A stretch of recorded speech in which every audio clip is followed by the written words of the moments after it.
নে, এবার নদীতে জালটা ফেলে দেখ, কপালে কিছু মাছ জোটে নাকি।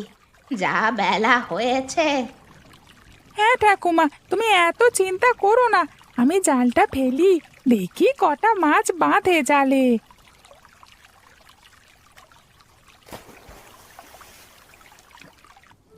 হ্যাঁ রে নীল, দূরে ওটা কি ভেসে আসছে না মনে হচ্ছে, দেখতে পাচ্ছিস?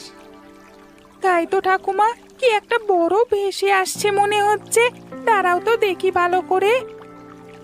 এ কি রে, এ তো দেখি একটা বাচ্চা মেয়ে। হ্যাঁ ঠাকুমা, সত্যি তো।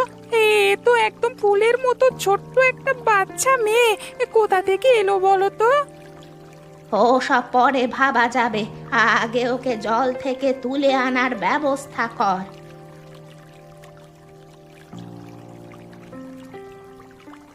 ঠাকুমা, দেখে তো মনে হচ্ছে এখনো শরীরে প্রাণ আছে। কি করবে এখন?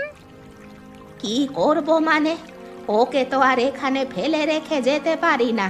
চল চল, ওকে নিয়ে বাড়ি নিয়ে যাই। কি বলছোটা কি?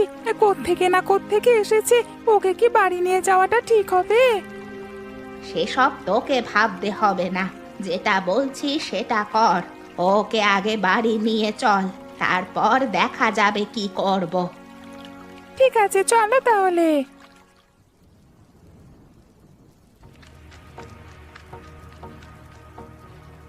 পলাশ, কোথায় গেলি রে? তোর তো সর্বনাশ হয়ে গেছে রে পলাশ।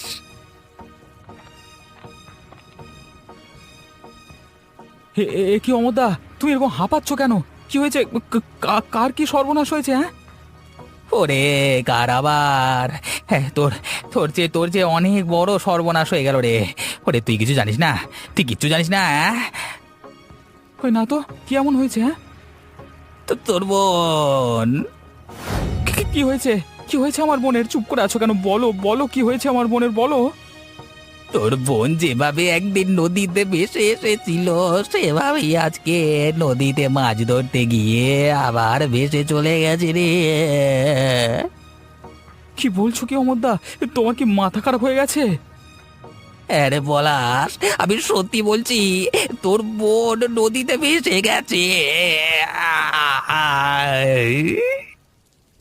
না না, এটা হতে পারে না।